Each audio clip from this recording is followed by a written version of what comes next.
Hey guys, I'm Specialist Asbjornsen with A Co Company, Assault Ski, here to talk shop on weapons and how to take care of them in the Arctic.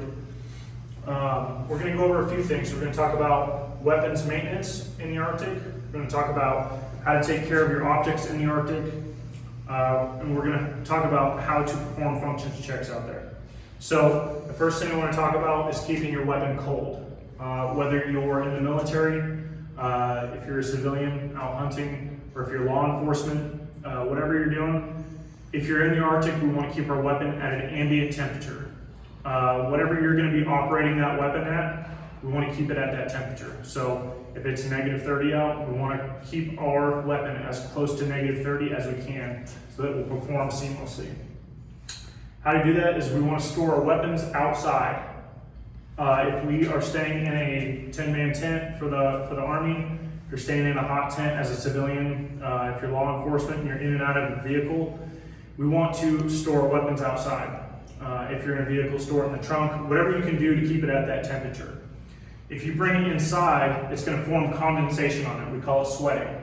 So for about an hour after you bring it into a hot tent or any warm facility, it's going to keep forming that condensation. So after that, after an hour, we want to give it a thorough wipe down and keep it dry. If you bring a weapon that's wet out into the Arctic, it's going to freeze, and a lot of these little pieces in these weapon systems are going to break or malfunction. So if we can keep them dry, it's going to perform a lot better. So how do we do that? The best thing we can do if we're in the military or whatever we're doing is we can build weapons racks that keep the weapon out of the snow, keep it dry. We can use Pelican cases. Again, like I said, if you're in law enforcement or whatever, we can keep our vehicle in our trunk. There's other things we can do to keep our weapon dry as well. So one thing for keeping snow out of the barrel I like to do is just put some tape over the top of the barrel. So if you have duct tape, electrical tape, whatever you do, you can just go ahead and throw that right over the top of the barrel and then wrap around. The best part about the tape is that if we have to operate our weapon immediately, you can just shoot right through the tape. They make other products like barrel covers, things like that. But again, if you go out and purchase a barrel cover, you're not going to want to shoot through it. Moving along to optics, we also want to keep lens caps on our optics if we can. These spring-loaded optic covers are great. They keep snow out, they keep moisture out, and they're cheap. They make civilian ones that you can purchase at almost any firearm store, sports store, whatever. They're cheap and they're efficient, and they make them specific to your optic. If you have an optic like the Aimpoint, CCO, something like that, they also make these little rubber covers that are not as efficient, but they get the job done. They fit right on there, they keep them dry, they keep the snow out, works great. If you don't have any of these options for your optic, you can go out and make something pretty simple, like a sock and some 550 cord, and go ahead and throw it over your optic and just cinch it down through 550 cord. These are super important. Our optic is our lifeline. We want to keep it dry, keep snow out, so that we can perform when it counts. All right, moving along to our glass. To take care of our glass on our optics, they make some products like cat crap, anti-fog, ton of products out there to keep our optics from fogging up. One of the easiest things that we can keep on us is just a microfiber towel. They make little glasses, towels for like seeing glasses. You can attach them right to your optic. But if you just keep one of these in your pockets, you can wipe down your lenses whenever they get stuff on them and keep them dry.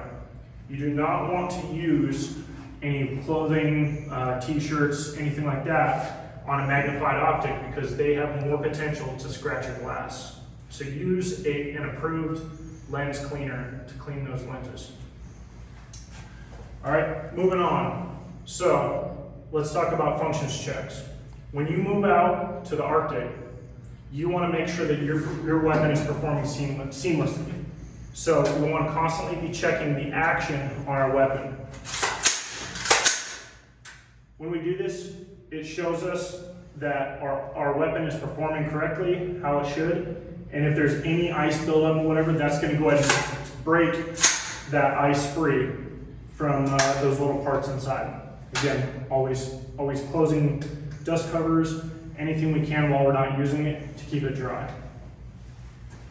Along with that, our magazines, if we have any pork chops, anything that is holding your bullets, we want to be checking those actions as well, making sure that those aren't freezing, and we're going to make sure that they can feed bullets properly. With weapons and having them perform correctly, we want to use lubricant, but we don't want to be using something like CLP out in the Arctic. CLP is great for when it's not freezing out, but when we get those colder temperatures, CLP is going to freeze. So in the military, we have products like LAW and LSAT that we can use. LSAT being a heavier weapons lubricant, LAW being a lubricant for weapons like our M4. Those are great products. If you don't have access to those, we're going to drop the NSN below and attach it to this email.